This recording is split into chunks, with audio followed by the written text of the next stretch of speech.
আসসালামু আলাইকুম প্রিয় দর্শক, অন্য মঞ্চের আলাপচারিতায় আপনাদের সকলকে স্বাগত জানাচ্ছি। আসসালামু আলাইকুম। বেশিরভাগের মাথায় টুপি ও মুখে মাস্ক থাকা মিছিলকারীরা জয় বাংলা স্লোগান দিয়ে দেশের বিভিন্ন কারাগারে থাকা রাজবন্দীদের মুক্তি দাবি করে। বাংলাদেশ আওয়ামী লীগ নিয়ে বিভিন্ন আলোচনা করেছি আপনাদের সামনে, এবং আমি আবার রিপিট করে আমি বলেছি যে আমার অভিজ্ঞতা, আমার পর্যবেক্ষণ বলে যে আগামী ডিসেম্বরের মধ্যে এটা আনুষ্ঠানিক অনানুষ্ঠানিক যে কোনো পর্যায়ে হোক, আওয়ামী লীগ তার নিজের রাজনৈতিক অবস্থান জানান দিবে এবং বাংলাদেশে তার রাজনৈতিক প্রক্রিয়া একটা না একটা কোনো না কোনো ভাবে শুরু হবে। এটা আমার একান্ত ব্যক্তিগত অভিজ্ঞতা, এবং বলেছি আমি এই অভিজ্ঞতা শেয়ার করার পরে আমি দেখেছি যে সমাজের আপনারা যাদের কাছে যারা শিক্ষিত রাজনৈতিক বিশ্লেষক, গবেষক, সাংবাদিক, তাদের মধ্যে ধরেন অ্যাডভোকেট মহসিন রশিদ, তিনি গত পরশু আমাদের এখানে গতকালকে শো করেছেন, দেখেছেন। গৌতম লাহিড়ী দিল্লি থেকে, তিনি আওয়ামী লীগের খোঁজখবর রাখেন, তিনি বলছেন। এবং আমাদের সমসাময়িক যারা বাংলাদেশে রাজনীতি নিয়ে আলোচনা করেন, সোশ্যাল মিডিয়া আলোচনা করেন, ব্লগার, ইউটিউবে পলিটিক্যাল কন্টেন্ট করেন, তাদের আমি নাম ধরে বললাম না, তাদের অনেকেই, কারণ নাম বললে অনেকের নাম বলতে হয়, তাদের অনেকেই প্রত্যেকেই বলছেন যে আওয়ামী লীগের ফিরে আসা এখন কেবলমাত্র সময়ের ব্যাপার, এখানে আর আসলে নতুন কিছু না। এটার কারণ হচ্ছে যে বাংলাদেশে যে কোটি কোটি আওয়ামী লীগের সমর্থক আছে, এরা একটা শুদ্ধ ভালো সোজা বাংলায় পুত পবিত্র গঙ্গায় স্নান করা, ডুব দেয়া একটা আওয়ামী লীগ চায়। যে আওয়ামী লীগ বিদায় হয়েছে সে আওয়ামী লীগ চায় না। এই যে বাংলাদেশের ভেতরে এখন আওয়ামী লীগের লোকজন ফিসফাস এত প্রতিকূল পরিবেশে মিছিল করে, ঝুঁকি নেয়, হাসতে হাসতে জেলে যায়, তাদের একটাই উদ্দেশ্য যে আওয়ামী লীগ শুদ্ধভাবে ফিরে আসুক। আওয়ামী লীগের যে চেহারাগুলো আওয়ামী লীগকে হাইব্রিড আওয়ামী লীগ বানিয়েছে, সুবিধাবাদী আওয়ামী লীগ বানিয়েছে, চাঁদাবাজি আওয়ামী লীগ বানিয়েছে, দখলদার আওয়ামী লীগ বানিয়েছে, অন্যায় অবিচার আইন অঙ্গনকে কলুষিত করার আওয়ামী লীগ বানিয়েছে, সেই মন্ত্রীগুলো, সেই নেতাগুলো, এই মুখগুলো যেন ফিরে না আসে এবং দুঃখ করার জায়গায়, সরি বলার জায়গায় আওয়ামী লীগ তার অবস্থান থেকে, তার রাজনৈতিক সম্মানের জায়গা থেকে সে বাংলাদেশের জনগণের কাছে বলবে, সেটাও মানুষের প্রত্যাশা। ফলে এই যে ক্ষুদ্র ক্ষুদ্র মিছিলগুলো হচ্ছে এই বিরূপ পরিস্থিতিতে, সেই মিছিলগুলো আমাদের নজর কাটছে। এবারে ঘটনা ব্রাহ্মণবাড়িয়ায় রাজবন্দীদের মুক্তির দাবিতে নিষিদ্ধ ছাত্রলীগের ঝটিকা মিছিল। ব্রাহ্মণবাড়িয়া কিন্তু এখন বিএনপির জয় জয়কার। একমাত্র রুমিন ফারহানা, তিনিও তো বলতে গেলে বিএনপিরই। রুমিন ফারহানা স্বতন্ত্র এমপি আছেন, এবং এর বাইরে বিএনপি একেবারেই জয় জয়কার অবস্থা। ব্রাহ্মণবাড়িয়া সদরেও বিএনপির অবস্থান এখন ভালো। আমাদের পার্শ্ববর্তী জেলা বলে ব্রাহ্মণবাড়িয়ার অনেক খোঁজ, এবং ব্রাহ্মণবাড়িয়া নিয়ে আমরা কিন্তু এর আগে অনেক কন্টেন্ট করেছি। আপনাদের মনে আছে কিনা যে সেই উকিল আব্দুস সাত্তার যখন ইলেকশন করেন, তখন আমরা নিয়মিত ব্রাহ্মণবাড়িয়া নিয়ে শো করতাম। ফলে আমরা ব্রাহ্মণবাড়িয়ার খোঁজ খবর কিছু জানি। ব্রাহ্মণবাড়িয়ায় রাজবন্দীদের মুক্তির দাবিতে ঝটিকা মিছিল করেছে নিষিদ্ধ ঘোষিত সংগঠন ছাত্রলীগের নেতাকর্মীরা। মঙ্গলবার সকালে পৌর এলাকার পূর্ব মেড্ডার কোকিল টেক্সটাইল মিল এলাকা থেকে মিছিলটি শুরু হয়ে সমাজ সেবা অফিসের সামনে গিয়ে শেষ হয়। পৌর ছাত্রলীগের নেতা লিমন আল স্বাধীনের নেতৃত্বে এই মিছিল করা হয়। মিছিলের ব্যানারে সাবেক গৃহায়ন মন্ত্রী মুক্তাদির চৌধুরী, সাবেক আইনমন্ত্রী আনিসুল হক সহ কয়েকজনের ছবি ছিল। বেশিরভাগের মাথায় টুপি ও মুখে মাস্ক থাকা মিছিলকারীরা জয় বাংলা স্লোগান দিয়ে দেশের বিভিন্ন কারাগারে থাকা রাজবন্দীদের মুক্তি দাবি করে। এ ব্যাপারে ব্রাহ্মণবাড়িয়ার সদর থানার ভারপ্রাপ্ত কর্মকর্তা মোহাম্মদ শহীদুল ইসলাম সাংবাদিকদের জানান, মিছিলের খবর পাওয়ার পরপরই পুলিশ ঘটনাস্থলে যায়। এর আগেই তারা চলে যায়। নিষিদ্ধ ছাত্রলীগের মিছিলে অংশগ্রহণকারীদের শনাক্তে তথ্য সংগ্রহ করা হচ্ছে। উপস্থিত নিশ্চিত হয়ে তাদের গ্রেফতারের অভিযান চালানো হবে। এই শেষ লাইনগুলো, এটা আমাদের নিউজের তো একটা ধর্ম যে আমাদের সংশ্লিষ্ট থানার বক্তব্য নিতে হয়। ওসি সাহেবরা এখন সবাই এই বক্তব্য দেন যে the patient has been died before the ডক্টরকে। মিছিল হইবার পরে পুলিশ গিয়ে উপস্থিত হইলো, বা খোঁজ নেওয়া হচ্ছে, মিছিলকারীদের চিহ্নিত করা হচ্ছে, হয়তো ক্ষেত্র বিশেষ তাদের গ্রেফতারও করা হচ্ছে। কিন্তু এই টাইপের ঝটিকা মিছিল আসলে কি থামানো সম্ভব? আছে আমরা দুই বাংলায় অনেক কিছু দেখছি, অনেক কিছু ঘটছে প্রতিনিয়ত। ভেতরে বাহিরে আমরা যতটুকু খোঁজ রাখি, অনেকগুলো ইস্যু। একে তো পশ্চিমবঙ্গে আপনার বিজেপির সরকার গঠন, তারপরে কাঁটাতারের বেড়া দেওয়ার প্রসঙ্গ, ৪৫ দিনের মধ্যে কাঁটাতারের বেড়া হচ্ছে, এ নিয়ে বাংলাদেশেরও কিছু প্রতিক্রিয়া আছে, পশ্চিমবঙ্গের প্রতিক্রিয়া আছে। আজ দেখলাম ওখানে বিবিসি নিউজ করেছে শুভেন্দু অধিকারী নির্দেশ দিয়েছেন যে রাস্তায় নামাজ পড়া যাবে না। পাশাপাশি তিস্তা প্রকল্পে চীনের ইনভলভমেন্ট বাংলাদেশে, এই নিয়ে আলোচনা আছে। আজকে দিল্লি প্রেস ক্লাবে একটি দিল্লি পররাষ্ট্র মন্ত্রণালয়ের একটি প্রেস কনফারেন্স ছিল, যেটা আপনাদের নিয়মিত ব্রিফিং হয়। আমি শুরুতে একটু জানতে চাই ওই ব্রিফিং এ আদ্যপান্ত বিস্তারিত কি কি বিষয় আজকে উঠে এসছে। আপনি সেখানে প্রশ্ন করেছেন, আমরা দেখেছি। কি কি প্রশ্নের উত্তর আপনারা পেয়েছেন, আপনাদের অনুসন্ধিৎসু চোখ কি কি জিনিস জানতে চায়? প্রথমে এটি দিয়ে শুরু করতে চাই, জনাব প্রথম লাগে। এক কথায় বলতে পারি যে ভারতের পররাষ্ট্র মন্ত্রণালয় যেটা বলেছেন, তারা কিন্তু বাংলাদেশের নির্বাচিত সরকারের সঙ্গে সম্পর্কটা উন্নত করতে চান, সেই লক্ষ্যেই তাদের আগ্রহ।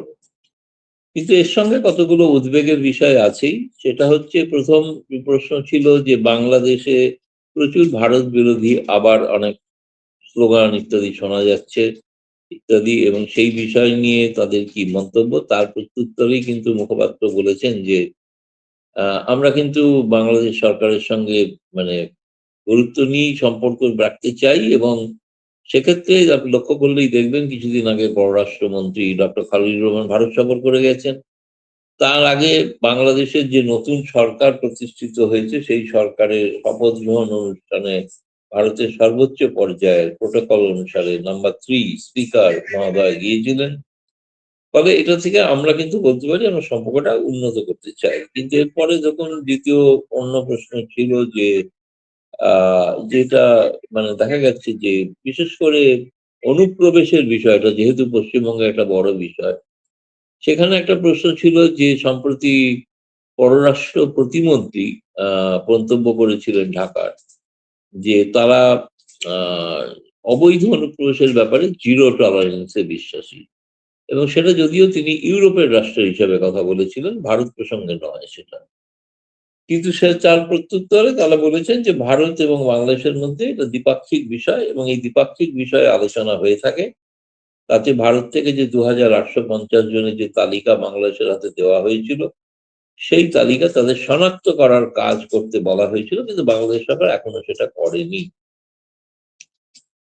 তৃতীয় প্রশ্ন ছিল, ধরুন যে বাংলাদেশ সম্প্রতি নতুন যে সরকার শুভেন্দু অধিকারীর নেতৃত্বে, তারা যে জমি এতকাল মমতা বন্দ্যোপাধ্যায় দিচ্ছিলেন না বলে অভিযোগ, যার ফলে তাদের বক্তব্য অনুপ্রবেশ হচ্ছিল, সেই জমিটা তিনি হস্তান্তরে বিএসএফ কে দেওয়ার জন্য সিদ্ধান্ত নিয়েছেন, এবং সেই জমি পাওয়ার অর্থ হলো সেখানে কাঁটাতারের বেড়া হবে।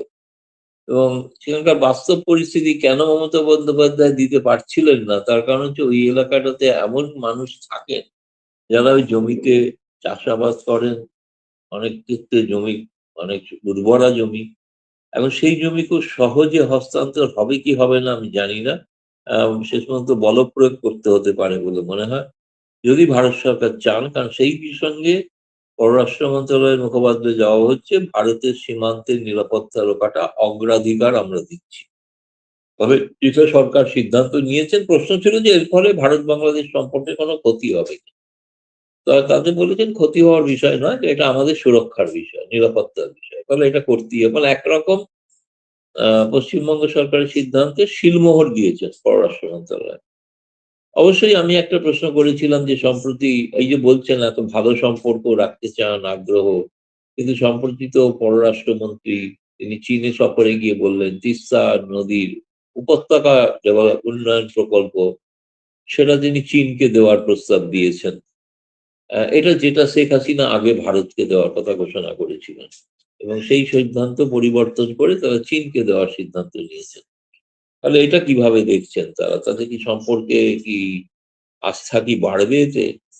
তো সেটার জবাব ছিল এরকম যে আমরা প্রতিটি পদক্ষেপ যেরকম আমরা ইন্টারন্যাশনাল রিলেশনসে লক্ষ্য করে থাকি এবং লক্ষ্য রাখছি, কিন্তু ভারত বাংলাদেশ সম্পর্কটা দ্বিপাক্ষিক বিষয়, ফলে এটা দ্বিপাক্ষিক স্তরে যখন কথা হবে তখন এই বিষয়ে সিদ্ধান্ত বা আলোচনা হবে। তৃতীয় কোনো দেশের সঙ্গে কি হচ্ছে তার উপর ভারত বাংলাদেশের সম্পর্ক নির্ভর করবে না। এখন তারা এটাকে সহজভাবে উত্তর দিয়েছেন এই কারণেই যে এটাকে নিয়ে যাতে আর কোনো নতুন করে তিক্ততা না বাড়ে, সেটার কারণে আগে। কিন্তু ভেতরে ভেতরে বোঝা যায় যে এটা নিয়ে একটা উদ্বেগ আছে ভারত সরকারের। এটা পরিষ্কার, সম্পর্কটা যতটা নির্বাচনের পর যে স্বাভাবিক হওয়ার লক্ষণ দেখা যাচ্ছিল, আমার মতে সেটাতে একটু বোধহয় স্তিমিত হয়ে গেছে।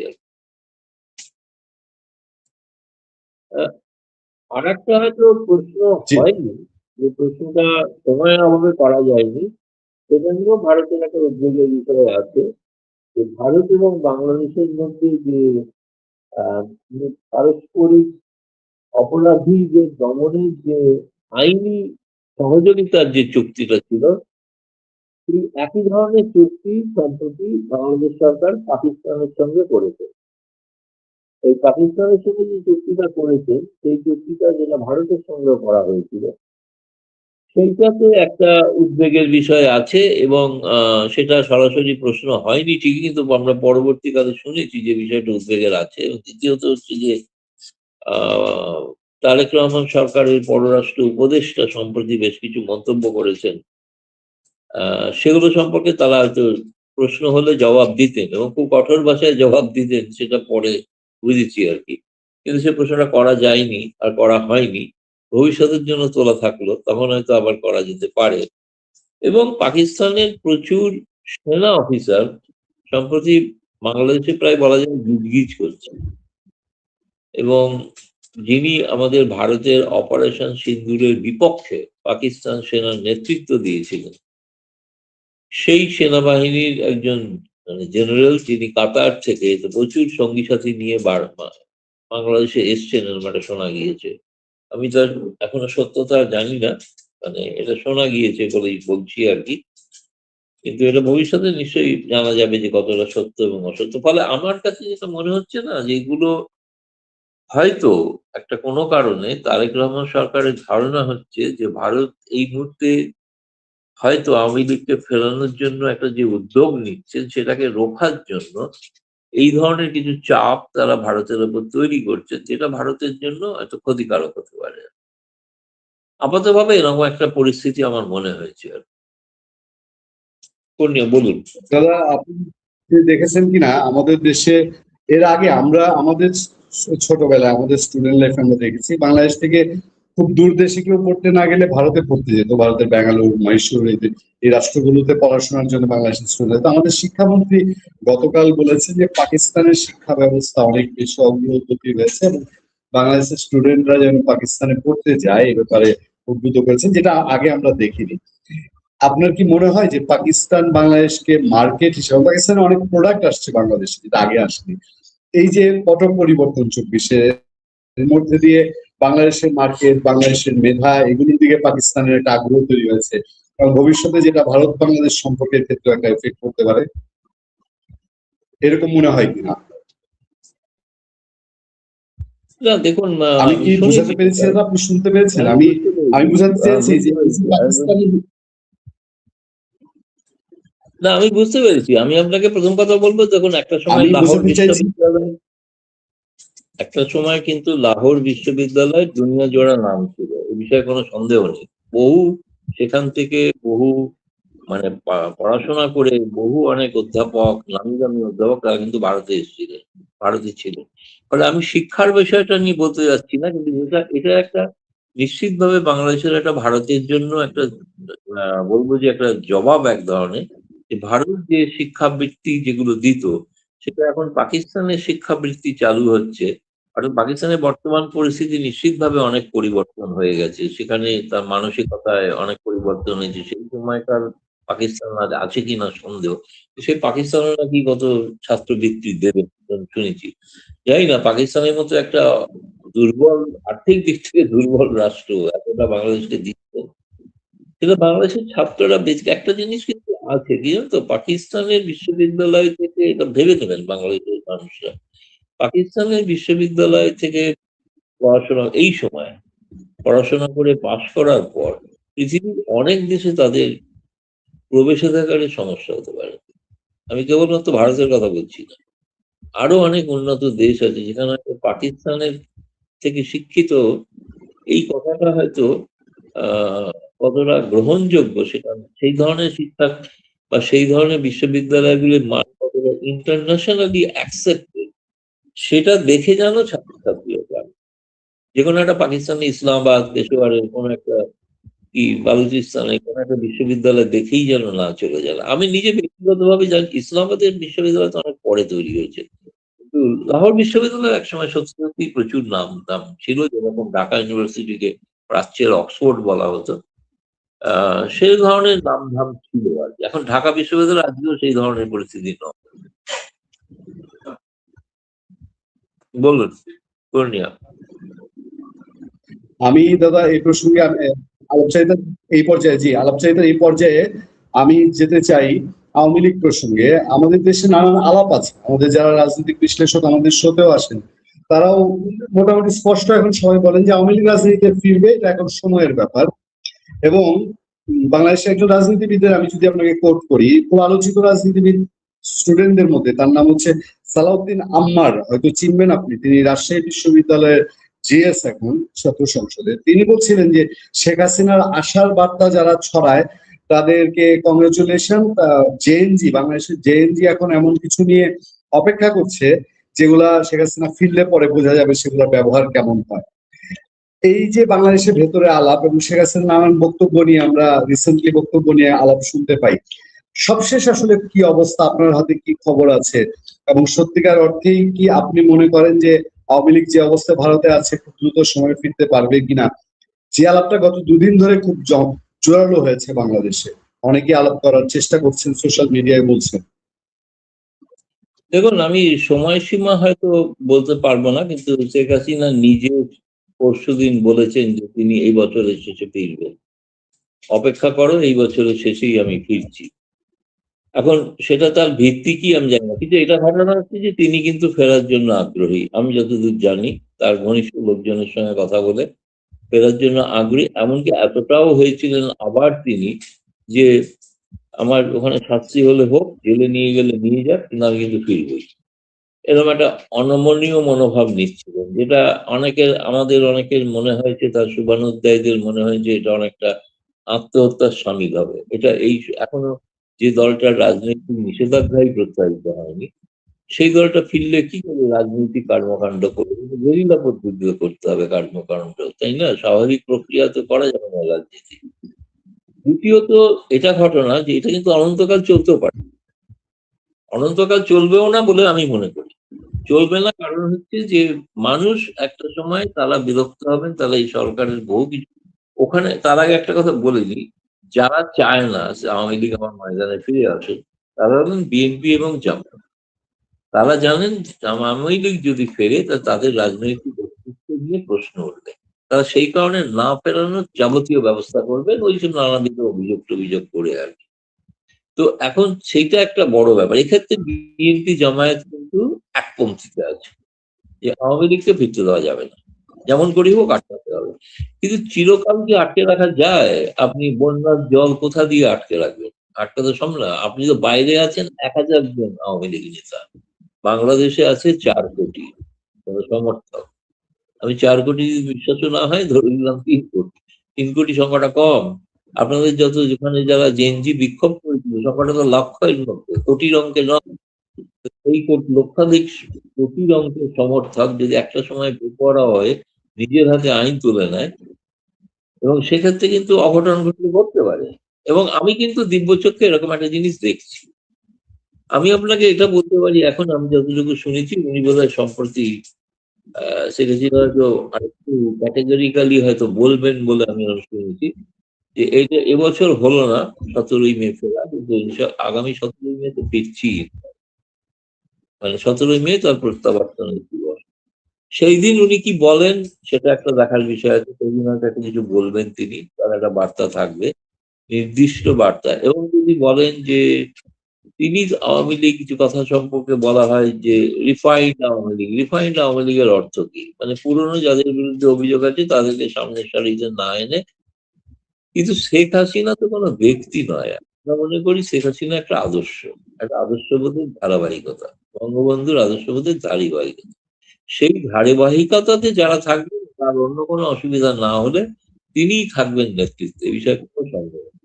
হয়তো পুরনো নেতারা যারা আছেন তাদের মধ্যে কেউ অদল বদল হতে পারে, নতুন কিছু, বিশেষ করে যারা মাঠ পর্যায়ে কাজ করছে তারা হয়তো অনেক স্থান পেতে পারে। কিন্তু কারুর নাম যদি এখন ঘোষণা করে দিই, ধরুন যে মাঠ পর্যায়ে কাজ করছে, সেই মাঠ পর্যায়ে কাজের জন্য বাড়িতে তো কাউকে তাকে গ্রেপ্তার করে দেবে। তাই না?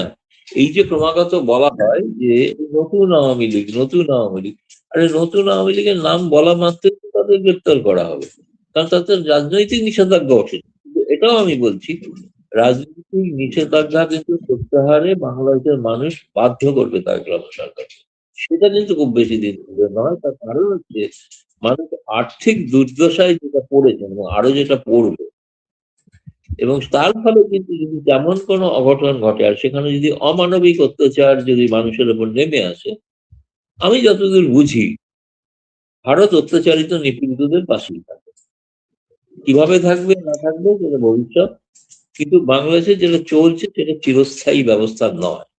এটা একমাত্র হতে পারত যদি কোনোভাবে বিএনপি সরকার কোনোভাবে তারা যদি আওয়ামী লীগের সঙ্গে কোনো একটা গোপন সমঝোতায় আসতে পারতেন, কিন্তু সেটার কোনো লক্ষণ দেখা যাচ্ছে। সেটা কথা ছিল হওয়ার, সেটা কথা ছিল হওয়ার, হয়নি। তারা করছেন না, একটাই কারণে হচ্ছেন না, যে তারা ভাবছেন, বিশেষ করে জামায়াত ভাবছে জামায়াতকে একমাত্র রুখতে পারে যে বাংলাদেশে, সে হচ্ছে আওয়ামী লীগ, অন্য কোনো দল না। তো সেই দলটার যদি উত্থান ক্রমশ বাড়তে থাকে, আপনি কি ভাবেন যে ভারত চুপ করে বসে থাকবে? ভারত সেখানে একটা রাষ্ট্রে একটা জঙ্গিরা উত্থান হবে, তাদের ভারত চুপচাপ বসে বসে দেখবে? এ তো দেখবে না। এই জন্যই আমি বলছি সময়ের অপেক্ষা। নিশ্চিতভাবে উনি যেটা বলছেন মানে তার মনের আকাঙ্ক্ষাটার কথা বলছেন, কিন্তু এই মানে এই নয় যে তিনি কোনো দিনক্ষণ নির্দিষ্ট নয়, এটা একটা রাজনৈতিক ভবিতব্য যে বাংলাদেশের মাঠে আওয়ামী লীগকে দেখতে পাবেন। দাদা, একটা জিনিস আমি একটু তুলে ধরি। আজকেও আমাদের দেশে বিভিন্ন জন আলোচনা করছেন যে ঠিক আছে, মানুষ নির্যাতিতের পক্ষে থাকে, যে বঞ্চিত হয় তার পক্ষে থাকে, এবং যারা বাংলাদেশে ভালো চান তারা চায় যে সব দল রাজনীতিতে সমান সুযোগ পান। কিন্তু আওয়ামী লীগকে দেখা যায় তারা এখনো যেসব সাংগঠনিক দায়িত্বে আমরা সোশ্যাল মিডিয়ায় দেখি, বাংলাদেশের চিহ্নিত যাদের প্রতি মানুষের ক্ষোভ আছে এখনো, যে আওয়ামী লীগ এই মানুষগুলোকে ঝেড়ে আসুক, এই মানুষগুলো দুর্নীতিবাজ, এরা সন্ত্রাসী রাজনীতি করে, সেই মানুষগুলোই এখন আওয়ামী লীগের বিভিন্ন সাংগঠনিক দায়িত্ব পেয়ে যাচ্ছে। এইটা কিন্তু মানুষের মধ্যে এখন একটা আগ্রহ আছে যে আওয়ামী লীগ যদি আপনারা ফেরার কথা বলছেন, ফিরে তাহলে সেই আগের রূপেই ফিরবে, তার কোনো চেঞ্জ নাই। এই আলাপটা কিন্তু বাংলাদেশের ভেতরে আছে। আছে, এবং নিশ্চিতভাবে পরিবর্তনশীল সময়। আমি তো আপনাকে আগেই ইঙ্গিত দিয়েছি, শেখ হাসিনা উপরে থাকবে, তারপরের ব্যাপারটা সেটা শেখ হাসিনার নিজস্ব সিদ্ধান্ত, এবং উনি দেশে ফেরার পর হয়তো ভবিষ্যৎ আওয়ামী লীগের নেতৃত্বের কথাও ঘোষণা করতে পারে, সেটা অবশ্যই বঙ্গবন্ধু পরিবারের। কিন্তু সেই তার এবং বাকি যাদের কথা আপনি উল্লেখ করছেন, এরা থাকবেন কি এর মধ্যে বহু আছেন বেশ কিছু, তারা বয়স হয়ে গেছে, কেউ কেউ সত্যি সত্যি অনেক বেশি, যেটাকে বলা হয় আওয়ামী লীগের অ্যান্টি ইনকামবেন্সি, যে অ্যান্টি ইনকামবেন্সির প্রতীক তারা হয়ে গেছে কেউ কেউ। এটা ঘটনা, সত্য নয়, কিন্তু তার মানে তো এই নয় যে তাদের সকলকে ছেড়ে ফেলে দিতে হবে, সেরকম না। কিছু পরীক্ষিত নেতা তো আছে, তারাও তো ঝড়ঝাপটা সামলেছেন, কিন্তু সামলাচ্ছেন। কিন্তু তাদের মধ্যে থেকে এটা আপনি যেটা বলতে চাইছি, যে আমার যেটা মনে হয় আইডিয়াল, সেটা হচ্ছে যে নতুন পুরানো মিশিয়ে একটা আওয়ামী লীগ হয়তো আপনি করতে পারেন, যদি নিষেধাজ্ঞা প্রত্যাহার হয়। আর নিষেধাজ্ঞা প্রত্যাহার না হলে আপনি যে আওয়ামী লীগকে মাঠে দেখবেন, সেই আওয়ামী লীগটা 1971 সালের আওয়ামী লীগ, ঘরে ঘরে দুর্গ তৈরি করার সেই আওয়ামী লীগ তৈরি হবে। এটা কিন্তু অদূরে, আর বেশি দিন নয়। এটাই বলতে চাইছি। আমি সবশেষ শুধু বলবো দাদা, যে নিষেধাজ্ঞা রয়ে গেছে এখনো, এবং শেখ হাসিনার উপরে তার মৃত্যুদণ্ডের রায় আছে। এই যে অল্প সময়ের মধ্যে আওয়ামী লীগ ফিরবে বলা হয়, এমন কোন মানে এটাকে আমরা আবার নতুন করে মেটিকুলাস ডিজাইন দেখবো, বা ইন্ডিয়া যেমন আপনাদের ইন্ডিয়ার অনেকেই বলেন দেখি যে ইন্ডিয়া তো কমান্ডো দিয়ে এসে শেখ হাসিনাকে ফেরত দিয়ে যাবে না, কিন্তু বাংলাদেশের রাজনীতির এখন ইন্টারনাল যে অবস্থা, তাতে করে বহুদূর মনে হয় যে আসলে কবে কি চেঞ্জ আসবে। তাহলে কেন এই আলাপটা যে আওয়ামী লীগ অল্প সময়ের মধ্যে ফিরতে পারে? আপনার কি মনে হয়? আমি অল্প স্বল্প দীর্ঘ কোনো ব্যাখ্যাতেই যাচ্ছি না। আমি আপনাকে একটা রাজনৈতিক প্রেক্ষাপট, রাজনৈতিক বিশ্লেষণ করছি কি হতে পারে। পৃথিবীর কোনো দেশে কোনো নিষিদ্ধ দলকে আটকে রাখা যায়নি, আমেরিকানরা তো ভিয়েতকংকে পারেনি না, তো সুতরাং এটা তো কোনো কথা নয়। নিষেধাজ্ঞা থাকলেই যে সেই দলটা, তালিবান তো নিষিদ্ধ হচ্ছে, তালিবান রাজত্ব করছে এখন, তাই না? জামায়াত ইসলামীও নিষিদ্ধ ছিল, সেও তো রাজত্ব করছে। সুতরাং নিষিদ্ধ হলেই সে কোনোদিন রাজত্ব করবে না এমন তো নয়। এটা হচ্ছে বাস্তবতা। আর বিশেষ করে শেখ হাসিনা, আপনি যে বর্তমান পরিস্থিতি দেখুন, সাধারণ মানুষকে বোকা যদি ভাবে কেউ, সেটা ভাবছে কে। আপনি বিদ্যুৎ পাচ্ছেন, মেট্রো চলে যাচ্ছেন, পদ্মা সেতু পেরোচ্ছেন, সব তো শেখ হাসিনা করা দিয়ে। আমাকে ডিটেল পাচ্ছেন, সবইটাই তো শেখ হাসিনা করে। শেখ হাসিনা থাকলে এখন তোকে বলছে আরো কত না কি হতো, মেট্রোটা হয়তো আরো বহুদূর এগোতে পারত, তাই না? যে সুযোগ আপনি নিচ্ছেন, 1.5 কিলোমিটার 4 কিলোমিটার লম্বা লাইনে দাঁড়িয়ে আপনার বিরুদ্ধে, আপনি আওয়ামী লীগের বিরুদ্ধে একটা অভিযোগ, খুব ন্যায্য অভিযোগ বলে আমি মনে করি, সেটা হচ্ছে যে বিরোধীদের গণতান্ত্রিক যে স্পেস যেটা দেওয়া উচিত, যেটা এখন তারেক রহমানরাও দিচ্ছে, সেইটা ভুল। সেটা ভুল। বিরোধীদের একটা স্পেস আছে সবসময়, সেই গণতন্ত্রই শক্তিশালী হয় যে গণতন্ত্রের বিরোধীরা মর্যাদা পায়, বিরোধী দলনেতা মর্যাদা পাবে। ফলে সেইটা ভারতের গণতন্ত্রকে কেন শক্তিশালী বলা? কংগ্রেস তো হেরে হেরে যায় বারবার বিজেপির কাছে, তাহলে একটা বিরোধী দলনেতা আছে, তার কথা শোনা হয়, পার্লামেন্টে তারা হইচই করে, তবে তো গণতন্ত্রটা মজবুত হয়, তার একটা মন্থর চলে।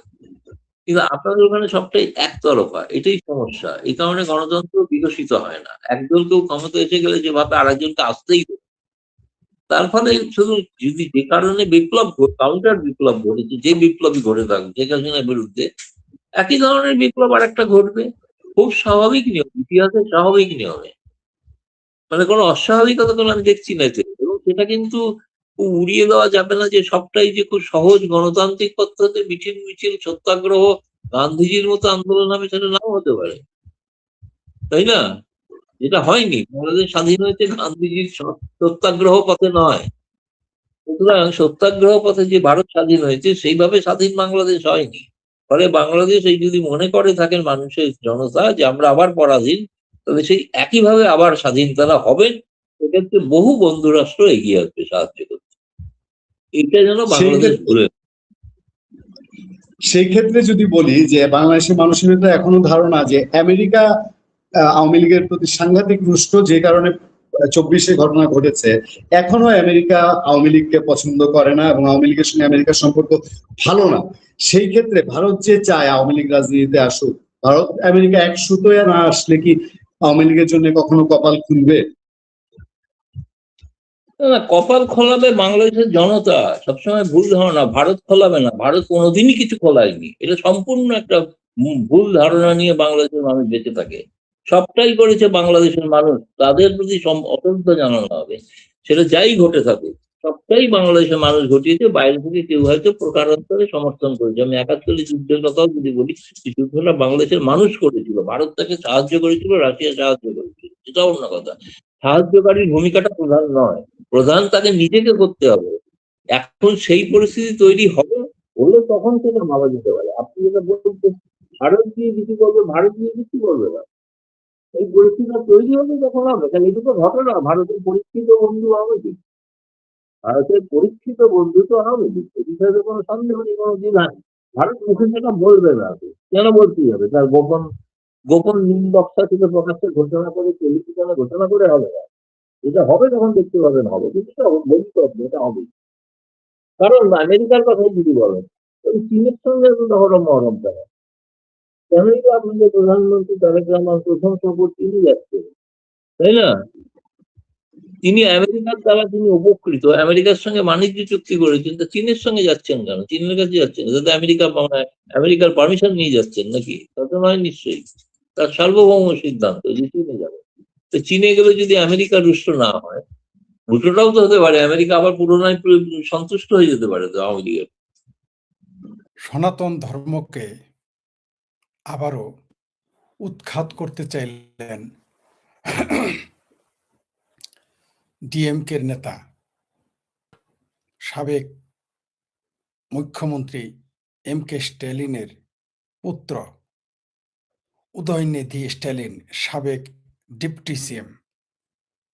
তিনি বলেছেন যে সনাতন ধর্মকে উৎখাত করতে হবে, হিন্দু ধর্মকে উৎখাত করতে হবে। পরে শোনাই।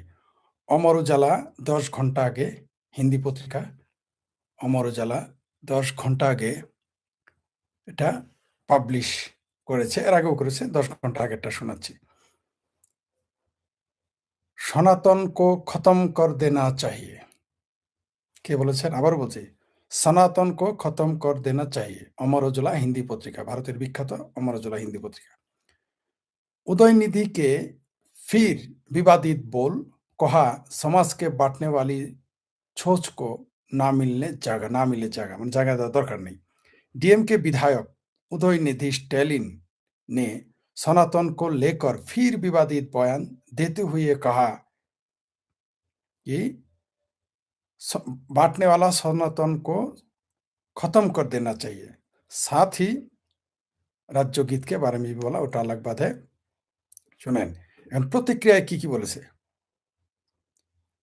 तमिलनाडु विधानसभा में नेता प्रतिपक्ष और डीएमके विधायक उदयनिधि स्टैलिन ने एक बार फिर सनातन धर्म के लेकर बड़ा बयान दिया है।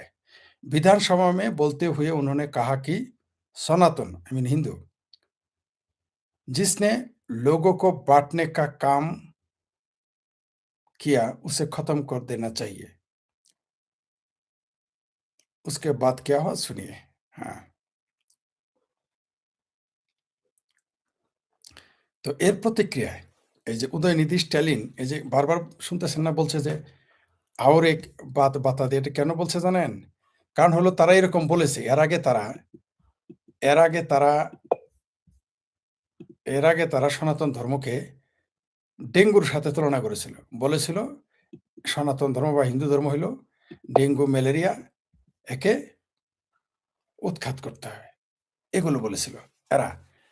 উনি শুধু বলেন নাই, তার পুরো মন্ত্রিসভাও এই ধরনের কথা বলে, তার পরিবার থেকে এই কথা বলা হয়।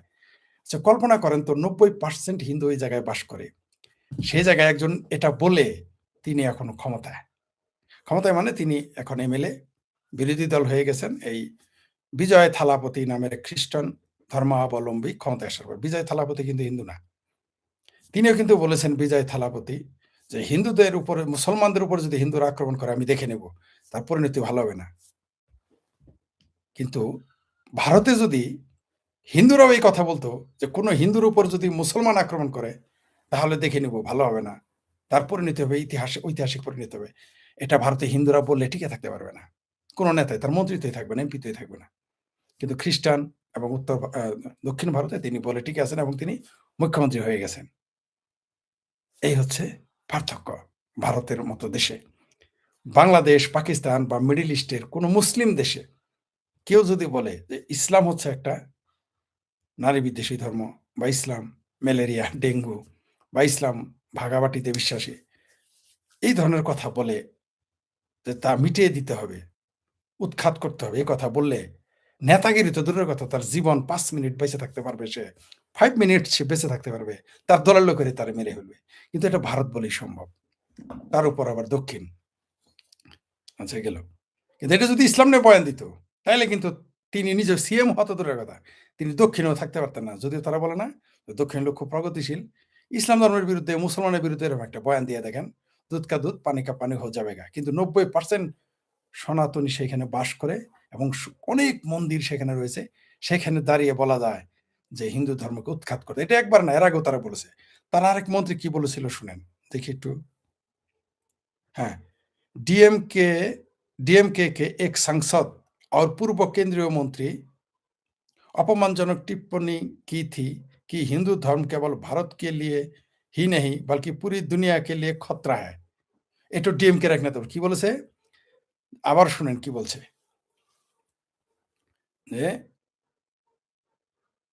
ডিএমকে শুধু তাই না, ঈদের শুভেচ্ছা না দিয়ে কোনো মুসলমান নেতা থাকতে পারবে, হিন্দুরাও তো ঈদের শুভেচ্ছা দেয়, ঠিক আছে।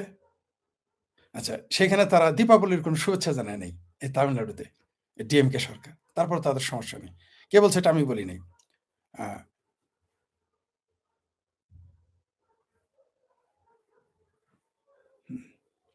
বিজেপির নেতা বলেছে যে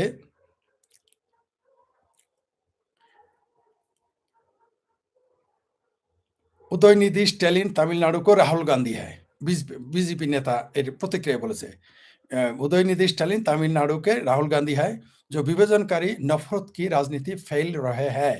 राहुल गांधी ने पवित्र संगलों का मजाक उड़ाया और राम मंदिर का प्राण प्रतिष्ठा समारोह का अपमान करते हुए उसका बहिष्कार किया। राहुल गांधी की तरह उन्होंने पिछले 3 लोकसभा चुनाव में नकार दिया गया, माने हार से। उदयनिधि स्टैलिन तमिलनाडु की जनता द्वारा दंडित और निष्कासित किए जाने के बाद माने बहिष्कार बावजूद अपनी जहरीली बयानबाजी जारी रखे हुए माने फेल करार पर এই ধরনের বিষাক্ত কথা বলে থাকে। विभाजनकारी डीएमके के और क्या उम्मीद की जा सकता है, जिसने कार्तिकेय दीपम जलाने का विरोध किया, एक मंदिर है से दीप जलाते दें नहीं किया, और जिसके मुख्यमंत्री ने तमिलनाडु के लोगों को दीपावली का शुभकामनाएं भी नहीं दी। डीएमके के एक सांसद और पूर्व केंद्रीय मंत्री ने अपमानजनक टिप्पणी की थी कि हिंदू धर्म केवल भारत के लिए नहीं बल्कि पूरी दुनिया के लिए खतरा है। কোনো মুসলমান কোনো ইসলামী দেশে বসে এই কথা বললে তার জিন্দেগি থাকবে, তার জান থাকবে। কোন পৃথিবীর কোনো মুসলমান না, পৃথিবীর কোনো ব্যক্তি আমেরিকাতেও গিয়ে যদি এই কথা বলে, অস্ট্রেলিয়া, কানাডা, জার্মানি, ইউরোপে এই কথা বলে, সেখানে আগুন জ্বলে যাবে। যদি বলতো যে মুসলমান ইসলামে সারা পৃথিবীর জন্য ইসলাম ধর্ম বিপজ্জনক বা খতরা, যেটা অবশ্যই এটা চায়না বলছে যে ইসলাম হচ্ছে একটা মেন্টাল ইলনেস, মানসিক রোগ বলেছে। কিন্তু চায়নার এই যে এই কথাটা যে এই ডিএমকে নেতা দক্ষিণ ভারতে বসে থেকে বলেছে হিন্দু দেশে এবং হিন্দু 90% হিন্দু এখানে, তারপর তারা কেউ কিন্তু ফুলের টোকা দেয় না, তারা কেউ মামলাও করে নাই। কিন্তু আমাদের দেশে, আমাদের মুসলিম কান্ট্রি তো দূর, মুসলিম অধ্যুষিত দেশ তো দূরের কথা, সৌদি আরব তো দূরের কথা, আমেরিকা, ইউরোপ, কানাডা যদি কেউ বলে যে ইসলাম ধর্ম হলো পৃথিবীতে খতরনাক ধর্ম, টিকে থাকতে পারবে? জান নিয়ে পারবে না। যাই হোক, কিন্তু এটা ভারতেই সম্ভব। তারপরে কি বলছে আরেক দেখি।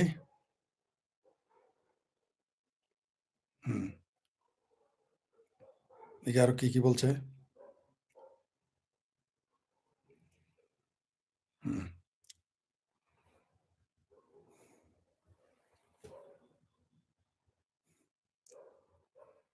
হ্যাঁ, এই উদয়নিধি আরো কি বলছে শুনেন। উদয়নিধি স্ট্যালিন, এটা তখন তিনি ডিপটি সিএম ছিলেন, মানে উপ মুখ্যমন্ত্রী ছিলেন। কি বলছেন শুনেন। উদয়নিধি স্ট্যালিন, এটা হল, এই খবরটা হচ্ছে 21 নভেম্বর 2025 नवंबर मासे বলেছিলেন। उदयनिधि स्टैलिन ने संस्कृत को बताया मृत भाषा। तो बसपा नेता, बीजेपी नेता বা হিন্দুত্ববাদী নেতারা এটা বলেছে যে पलट कर कहा ये फैशन बन गया, माने हिंदू धर्म में समालोचना फैशन हो गया। हाँ, तरुण चुग ने कहा कि इंडिया बाल्क के नेताओं के लिए हमेशा ही हमारा संस्कृत भाषा, भारत की संस्थाओं और भारत की संपत्तियों के खिलाफ बोलना एक फैशन हो गया है। এটা বিজেপি নেতারা বলেছে। কি বলেছে মানে মূল ঘটনা বলি। সংস্কৃত ভাষার উন্নয়নে একটা ফান্ড দিয়েছিল তামিলনাড়ুতে, তার বদলে এই কথাটা বলেছিলেন ডিপটি সিএম তৎকালীন উদয়নিধি স্ট্যালিন। দক্ষিণ থেকে সবচেয়ে বেশি আক্রমণ করা হয় বামপন্থী চিন্তাধারার লোক যারা, তারা সবচেয়ে বেশি হামলা করে সনাতন ধর্মের উপরে। কিন্তু আজ পর্যন্ত ভারতের একটা এক জাররা বি নেই, একটা বামপন্থী আজ পর্যন্ত এই 75 বছর বয়স, 47 থেকে এই আজকের দিন, এই মুহূর্তে আমি কথা বলতে পারবো, একটা বামপন্থী কোনোদিন ইসলাম ধর্ম এবং মুসলমানের বিরুদ্ধে কথা বলা যায়? একটা বাক্য পাবেন না। কিন্তু শত শত বাক্য আছে সরাসরি বলেছে তারা সনাতন ধর্মকে ধ্বংস করে দেবে, হিন্দু ধর্মকে ধ্বংস করে দেবে। গরুর মাংস খেয়েছে, কিন্তু গিদরের গোস্ত কেউ খায় নাই। গরুর মাংস খেয়ে সেকুলারিজম দেখাতে গিয়েছে সব জায়গাতে, কেরালাতেও দেখিয়েছে। এই তো কিছুদিন আগে কেরালাতে দেখিয়েছে গরুর মাংস, সেখানে নেতা নেত্রীকে, কিন্তু শুয়োরের গোস্ত কিন্তু খায় নাই। জামাল পীরা পাগলা, বুঝতে পারছেন? ভারতের বামপন্থীরা সব শালা জামাল পীরা পাগলা। ডেমের আলী 3টাই বেছে, 5টাই কিনে, 5টাই কিনে 3টাই বেছে। কেউ 3টাই কিনে 5টাই বেছে না। মানে একটা বামপন্থী কোনোদিন শুয়োরের গোস্ত প্রকাশ খায় নাই। এই তো কয়দিন আগে, মানে ওই যে ওইখানে ইউনিয়ন ইন্ডিয়ান মুসলিম লীগ নামে একটা দল আছে, তাদের ভোট পাওয়ার আশায় তারা সেখানে গরুর মাংস খাইছিল। মজার বিষয় হলো গো হারা হারছে এই কেরালাতে বামপন্থীরা, গো হারা হারছে গরুর মাংস খাওয়ার পরে। এক তরুণ নেত্রী, মুসলিম লীগের নেত্রী, ইসলামে তো নারী নেতৃত্বে হারাম, ওইখানে যায় গেছে, ভারত যায় ওইটা, বুঝতে পারছেন? তো ওই বামপন্থীদের গো হারাই দিছে, বয়স্ক তারা হারাইছে, কাজ হয় নাই। তো বামপন্থী পশ্চিমবঙ্গে এরকম করে সব জায়গায় দেখবেন, কিন্তু একটা বামপন্থী 75 বছর বয়সের ভারতের, মানে স্বাধীন ভারতের, স্বাধীন ভগ্নাংশ ভারতের, পুরো ভারত না তো, কারণ 47 পর তো ভারত ভেঙে গেছে, পাকিস্তান হয়ে গেছে, 2 পাকিস্তান, এখন 2 পাকিস্তান। তো কোথাও আর এদের শুনেছেন খোদ ভারতে কোনোদিন একটা বাক্য প্রয়োগ করছে? এমনকি বাংলাদেশে তো নয়, পাকিস্তানে তো সব আশাকে রাসূল বামপন্থীরা। দুনিয়াতে একটা দেশ আছে, তার নাম হচ্ছে পাকিস্তান। সেইখানে যারা কমিউনিস্ট পার্টি করে, বুঝতে পারছেন? বাংলাদেশে তো বামপন্থীরা গরুর মাংস খাওয়াইতে হয়। এদের আবার আশিকের রাসূল ঘোষণা করতে হয় না। এরা গরুর মাংস খাওয়াইলে হয়, একটু নরেন্দ্র মোদীরে গালি দিলেই হয়, বিজেপির আর একটু গালি দিলেই হয়। এক মুঠো বিজেপিকে গালি, এক ঢাকি বিজেপিকে গালি, এক মুঠো এক মুঠো আ বাম হিন্দুদের গালি, আর এক ঢাকি বিজেপি, আরএসএস, নরেন্দ্র মোদীকে গালি দিলে আপনি বাংলাদেশের সমস্যা নাই। কিন্তু ভারতে, পাকিস্তানে তা চলবে না। ওইখানে লিখিত দিতে হবে ইউ আর এ আশিকে রাসূল। এটা লিখিত দিয়ে আপনাকে কমিউনিস্ট পার্টি করতে হয় পাকিস্তানে। পাকিস্তানে কোনদিন সংখ্যালঘুর পক্ষে মিছিল করতে দেখছেন বামপন্থীদের? বামপন্থী কি ওইখানে ইন্নানিল্লাহ হইছে? তার মানে যেখানে মুসলমান, যেখানে সংখ্যালঘু নাই, হিন্দু নাই, সেখানে বামপন্থীও নাই। খালাস। আর এই যে আফগানিস্তানের আর আমিরাতে তো কোনো দলই নাই, কারণ ইসলামের সব দল হারাম। বুঝতে পারছো? ইরানেও যেমন শুধু খোমেনি দল হবে, ওখানে আবার খোমেনি আল্লাহর দল নয়, খোমেনির দল। যাই হোক, তেহরানের কসাইদের দল হইতে হবে, সেটা অন্য বিষয়। পাকিস্তানে দেখেন ওইখানে সংখ্যালঘুদের পক্ষে মিছিল করার কেউ নেই, কোনো বামপন্থীরা ওইখানে চেঁচামেচি করে না, কোনো বামপন্থী ওইখানে গিয়ে শুয়োর নিয়ে বলে না, যে গিদর নিয়ে বলে না খ্রিস্টানদের খাও, কিন্তু বাংলাদেশে আবার বলে। ঠিক আছে? এরাও যখন নীল হয়ে যাবে অথবা কনভার্টেড হয়ে যাবে, কোনো সমস্যা নেই, সেটা আলাদা বিষয়। তার মানে ইসলাম ধর্মের বিরুদ্ধে কিন্তু সমালোচনা করা মুরদ এদের কারণে নেই। চায়নার এত বয়ান বাংলাদেশে আসে, চায়না কিন্তু বলেছে officially Islam is a mental disease. এটা কিন্তু বাংলাদেশের বা ভারতের বা পাকিস্তানের কোনো কমিউনিস্ট শব্দ উচ্চারণ বলেও করতে সাহস পায় না। এমনকি বলে কি, না না না, এটা বলে নাই। ঠিক আছে? এমনকি উইঘুর নিয়েও তারা কথা বলবে না। এত মুসলিম নির্যাতন নিয়ে বামপন্থীদের বুক, হায়, মানে হিন্দুদের, খ্রিস্টানদের, বৌদ্ধ যারা বামপন্থী, হাই হোসেন, হাই হোসেন, হাই হোসেন, হাই হোসেন করে মুসলমানদের নির্যাতনের বিরুদ্ধে। কিন্তু মাগার আগার শুভেন্দু এখানে আসছে, এখানে বামপন্থীদের পেটের ব্যথা শুরু হয়ে গেছে গা। কিন্তু উইঘুর মুসলমানদের যে নির্যাতন, বামপন্থীদের আব্বার দেশ, তাই বামপন্থীরা বলে না। বাংলাদেশে বামপন্থীরা চুপ। যাক, সেটা অন্য বিষয়। তো এই উদয়ননীতিরা এগুলো বলে থাকে এবং বলবে আরো ভবিষ্যতে, কোনো সন্দেহ নেই। এটা ভারত বলেই সম্ভব, এটা ভারত বলেই সম্ভব। ভারত না হলে সম্ভব হইতো না। তারপরেও ভারত হলো খারাপ। এবং দেখেন আপনি, এবং এই 90% তামিলনাড়ুতে যে হিন্দু বসবাস করে, সেখানে আপনি দেদারসে বলে যেতে পারতেছেন। কিন্তু সেখানে ইসলাম ধর্মের বিরুদ্ধে বলতে পারবেন না। 10%, 5, তামিলনাড়ুতে বোধহয় 5 থেকে 6% সর্বোচ্চ। 5, 5.5, 5.5 বা 6, এর উপরে কিন্তু সেখানে মুসলমান নেই। কিন্তু ওইখানে আপনি ইসলাম ধর্মের বিরুদ্ধে একটা বয়ান দেন, দেখেন আপনার অবস্থাটা কি করে ফেলে সেখানে, মাত্র 5% বলতে পারবেন না। কিন্তু 90% সনাতনী বা হিন্দুদের সামনে এটা বলা যায়। এইভাবেই অবশ্য ঐক্য হয়ে যায় হিন্দুদের। যেমন এখন পশ্চিমবঙ্গে হয়ে গেছে। হয়তো তামিলনাড়ুতেও একদিন ঐক্যবদ্ধ হবে হিন্দুরা, হয়তো কেরালাতেও হবে, হয়তো এগুলো তেলেঙ্গানাতেও হয়ে যাবে হিন্দুরা ঐক্যবদ্ধ। কারণ এইভাবে বলতে থাকলে একসময় ঐক্যবদ্ধ, 2 দিন আগে আর পরে হতে থাকবে। তো হিন্দুরা যদি ঐক্যবদ্ধ হয়ে যায় তাহলে উপায় হবে কি? হিন্দুরা যদি ঐক্যবদ্ধ হয়ে যায় তাহলে কি উপায় হবে? আমি জানি না। পশ্চিমবঙ্গের কথা বলেছিলাম এবার, যে না, হিন্দুরা ঐক্যবদ্ধ হবে না। কিন্তু আমরা দেখলাম হিন্দুরা তলে তলে ঐক্যবদ্ধ হয়ে গেছে। তামিলনাড়ুতেও একদিন হবে, হয়তো আরো 15 বছর লাগতে পারে, সেখানে হবে। আর তামিলনাড়ুতে যেহেতু এই যে বিজয় পেল, বিজয় থালাপতি, এটার কারণ কি জানেন? আপনারা হয়তো এই কথাটা এখানে অন্য প্রসঙ্গে আলোচনা করা যেতে পারে, তারপর একটু তুলে ধরি। সেটা তো বিজয় থালাপতি যে বিজয়টা পেয়েছে, এখানে আন্নামালাই, এই তামিলনাড়ুর যে বিজেপির যে প্রধান নেতা ছিল, আন্নামালাইয়ের একটা অবদান আছে। সে কিন্তু সরাসরি সরাসরি ডিএমকে, এডিএমকে এদের চ্যালেঞ্জ করে বসেছিল। আন্নামালাইয়ের আগে তামিলনাড়ু থেকেও সনাতন ধর্ম বা হিন্দু ধর্ম নিয়ে সরাসরি বক্তব্য দিত না। তিনি সরাসরি হিন্দুত্ববাদ নিয়ে কথা বলেছিলেন। কিন্তু বিজেপি কোনো কারণে তাকে, সম্ভবত এখন তাকে সে পদ থেকে সরিয়ে দিয়েছে সভাপতি, তাকে বলা হয়েছে সে ফেল করেছে। কিন্তু ওইখানে এরকম, কারণ ওখানে বামপন্থী চিন্তা কাজ করে, সেই সাথে দক্ষিণের চিন্তা কাজ করে, স্থানীয় সংস্কার কাজ করে। তার জন্য হিন্দুত্ববাদ সেখানে প্রতিষ্ঠিত হয় না। এটা আন্নামালাইয়ের দোষ নয়। তারপরে বিজেপি আন্নামালাইকে সরিয়ে দিয়েছে। তার জন্য বিজেপির কর্মীর একটু মনক্ষুণ্ণ তামিলনাড়ুতে। আমি তামিলনাড়ুতে সবচেয়ে বেশি আসা যাওয়া করতাম। ভারতের যে প্রদেশে আমি সবচেয়ে বেশি থাকতাম সেটা হলো তামিলনাড়ু। তো তামিলনাড়ুতে ওই আসনগুলো, বিজেপির আসনগুলোতে, ওইখানে গিয়ে বিজেপি অধ্যুষিত যে এলাকা, সেখানেও বিজয় থালাপতি ব্যাপক ভোট পেয়েছে। তারা হয়তো বিজয় থালাপতিকে পছন্দ করে না, ওই যে বাংলাদেশে যেমন নাকে রুমাল দিয়ে বিএনপিকে ভোট দিয়েছে আওয়ামী লীগেরা, ওইরকম আর কি। তারা বিজয় থালাপতিকে পছন্দ করে নিয়েছে ডিএমকে এমকে এর বদলে, ডিএমকে আর এডিএমকে এর বদলে বিজয় থালাপতিকে ভোট দিয়েছে। কিন্তু বিজেপি কিন্তু সেই পথটা নিজেদের জন্য করেছিল, সেটা তারা পরে ওখানে চলে গেছে। আন্নামালাই কিন্তু আবার একদিন ফিরে আসবে, আবার ফিরে আসবে একদিন। উনি একজন আইপিএস ছিলেন, অফিসার ছিলেন, সেখান থেকে রাজনীতিতে আসছেন। দেখবেন সে আবার ফিরে আসবে। আমি একটা ভবিষ্যৎবাণী করলাম। আমি ভারতের ৩ জনকে বলেছিলাম যে ভবিষ্যৎ প্রধানমন্ত্রী, ভবিষ্যৎ বড়, বড় নেতা। তার মধ্যে অনেকগুলো কিন্তু কমন পড়ে গেছে, আসতেছে আস্তে, আস্তে। তার মধ্যে অবশ্য শুভেন্দু তার কথা তখনো বলি নাই। কারণ তখন তিনি মুখ্যমন্ত্রী হন নাই। অন্য ৩ জনের কথা বলছিলাম যে একদিন তারা ভারতের প্রধানমন্ত্রী হয়ে যাবে। যাই হোক, ভারতে এইভাবে গালি দিতেই পারে। কারণ ভারত হিন্দুরা সবসময়ই নিরীহ এবং তারা সংবিধানের প্রতি আস্থাশীল, আইনের প্রতি আস্থাশীল। মুসলমানের মতো তারা উগ্র না। তাইলে ভারতের একটা এরকম নেতা আদালতে জেল তো দূরের কথা, জিন্দাই তারা বাঁচতে পারত না। আপনি দেখেন ইসলামের একটু সমালোচনা করলে কিভাবে বাড়ি ঘরে গিয়ে কোপায় আসে। ব্যক্তি, সাধারণ ব্যক্তি ভাত পায় না, রাস্তাঘাটে ঘুরে তারা যায় কোপায় আসে এবং তারা হিরো, সুপার হিরো হয়ে যায়। ইসলাম নিয়ে একটু সমালোচনা করে নাই। মোল্লারা যা বলে তাই একটু বলে ফেলেছিলেন বিজেপির এক নেত্রী। বলার কারণে তার এমপিত্ব গেছে, নেতাগিরি গেছে, তার জান খতরেমে। কিন্তু ইসলাম নিয়ে এতটুকু বললেই জান খতরেমে হয়ে যায়। কিন্তু সনাতনে সারাদিন গালি দিলে কিছু যায় না। এমনকি ভারত নিয়েও গালি দিলে ভারতে বসে যায় আসে না। একটা ইন্টারেস্টিং একটা দেশ ভারত। তো হিন্দুরা, পশ্চিমবঙ্গের হিন্দুরা একটু চালাক হয়ে গেছে, ঐক্যবদ্ধ হয়েছে, সচেতন হয়েছে। আমার মনে হয় সারা ভারতেই এরকম হয়ে যাবে, একদিন ঐক্যবদ্ধ হয়ে যাবে।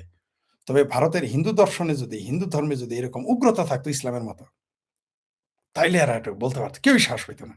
কিন্তু ভারতের বুকে আপনি কল্পনা করেন, ভারতের বুকে একবার না রিপিট, এবার কিন্তু সে হেরে গেছে। শ্রীরামের গালি দিছে, যেখানে ভারতে শ্রীরামের নাম নেবে না, কোথায় গিয়ে নাম শ্রীরাম, ভগবান শ্রীরামের নাম কোথায় গিয়ে আপনি নেবেন? বাইতুল মোকাররমের সামনে, নাকি মার্কাজ মসজিদ ওই ইয়ার সামনে, ওই কি কাকরাইলে মসজিদের সামনে, নাকি শাহজালাল মাজারে, নাকি মক্কা গিয়ে বলবেন, না ইরানে গিয়ে জয় শ্রীরাম বলবেন? এরা কিন্তু যা তা বলেছে সনাতন ধর্ম নিয়ে এবং হিন্দুদের ভগবান শ্রীরাম নিয়ে। ফেল করেছে তারা। ফেল করার পরেও তাদের খাস মিটানে যা তা বলে যাচ্ছে। এবার একটু, ওটা তো হিন্দি পত্রিকার সময় একটু বাংলা পত্রিকাতে আসি প্রতিদিন কলকাতার। হেরেও শিক্ষা নেই, সনাতন ধর্মকে সমল উৎখাত করতে হবে। ফের বিতর্কিত মন্তব্য উদয়ননীতি স্ট্যালিনের। এখানে এই শিরোনাম আসছে। মানে তিনি নিজের পূর্ব অবস্থান থেকে ফিরে আসেন নাই। এই এম.কে. স্ট্যালিনের পুত্র উদয়নিধি স্ট্যালিন, তার সাব কথা, সনাতন ধর্মকে সমূলে বিলোপ করতেই হবে। যে ধর্মে মানুষের বিভেদ তৈরি, সে ধর্মের প্রয়োজন নেই। পৃথিবীর কোন ধর্মটা বিভেদ তৈরি করে না? স্ট্যালিন সাহেব তো অত্যন্ত শিক্ষিত মানুষ। দেখেন, অন্য ধর্ম নিয়ে বলার সাহস পাবে না, কিন্তু হিন্দু ধর্ম নিয়ে সবাই সাহস পায়। কারণ বিড়াল সেখানেই খামচা দেয় যেখানে মাটি নরম থাকে। তো সনাতন ধর্মে যারা, তারা মাটি নরম, ভারতটা মাটি নরম, তাই যা ইচ্ছা তাই বলে ফেলতে হবে। আপনি দেখেন না, পুরো ভারতই দখল করে ফেলে মানুষ। ওই থেকে বাবর টাবর এরা ইসা দখল করে, আলাউদ্দিন খিলজি মিলজি, ইরানের তুরান খলিফা, ইরান তুরান, আরব, আফগানের খলিফা, এমনকি তাদের গোলামরা পর্যন্ত এসে ভারত দখল করে ফেলছিল। এই কারণেই যুগে যুগে এরকম উদয়নীতি স্ট্যালিনরা ছিল, যুগে যুগে এরকম চিঙ্কু বামদের মতো ভারতের এই লোকেরা ছিল। তার জন্যই ভারতবর্ষ বারবার আক্রান্ত হয়েছে। একটা জিনিস মনে রাখবেন, আপনি হিন্দু হন, মুসলমান হন, এখন খ্রিস্টান হন, আর যাই হন, আপনি কিন্তু, আমরা কিন্তু ভারতীয় সভ্যতার অংশ, সংস্কৃতির অংশ। এটা ভুলে গেলে চলবে না। এই ভারতীয় সভ্যতার সংস্কৃতিকে ধ্বংস করে দিয়েছে এই আরব, তুরান, ইরান, আফগানিস্তান থেকে এসে। যেখানেই তারা গিয়েছে সারা পৃথিবীতেই, সেখানে সভ্যতা সংস্কৃতি ধ্বংস করে দিয়েছে। ভারতে যতক্ষণ সংখ্যালঘু নয়, সংখ্যাগুরু হিন্দুরা আছে, ততক্ষণই এই সভ্যতা, সংস্কৃতি, সঙ্গীত, সাহিত্য, শিল্পকলা নিরাপদ। এরা যেদিন না থাকবে, আপনি দেখেন পাকিস্তানে তাকান, নাই সংস্কৃতি শেষ। সিন্ধু সভ্যতা আছে, সে প্রাচীন সভ্যতাগুলো আছে, নাই। মহেঞ্জোদারো আছে, নাই। মহেঞ্জোদারোর নামই বলে না, ভুলে গেছে মানুষ। বাংলাদেশে দেখেন, ঢাকাতেই আপনি গান গাইতে পারবেন না, আপনার উপর আক্রমণ করবে। 100 বছর যাবৎ লালন সঙ্গীত আসছে, সেখানে চলবেন, আপনাকে করতে দিবে না। স্কুলে শিক্ষক নিয়ে দিতে দিবে না, নিয়োগ দিতে দেয় না বাংলাদেশে সঙ্গীতের শিক্ষক। কি বুঝলেন? এই জন্যই বলছে, আরবের সংস্কৃতি, আফগানিস্তানের সংস্কৃতি, ইরান তুরানের সংস্কৃতি যখন আসে, তখন সভ্যতা, সংস্কৃতি, শিক্ষা, বিজ্ঞান সব ধ্বংসের মুখোমুখি হয় এবং হচ্ছে এবং হবে। তারা স্থানীয় সংস্কৃতিকে ধ্বংস করে দেয়। ভারতে যতদিন হিন্দুরা আছে, যেমন বাংলাদেশ পাকিস্তানে নাই হাওয়া সংস্কৃতি, তেমনি ভারতেও যেদিন থাকবে না সেদিন এই দেশের সংস্কৃতির জন্য হাওয়া। সারা পৃথিবীর জন্য খতরা এই আরবের এই দর্শনটা খুবই বিপজ্জনক। আমি জানি আমার এই কথাটা আপনাদের আহত করবে, কিন্তু ঠান্ডা মাথায় চিন্তা করে দেখেন কি বলে।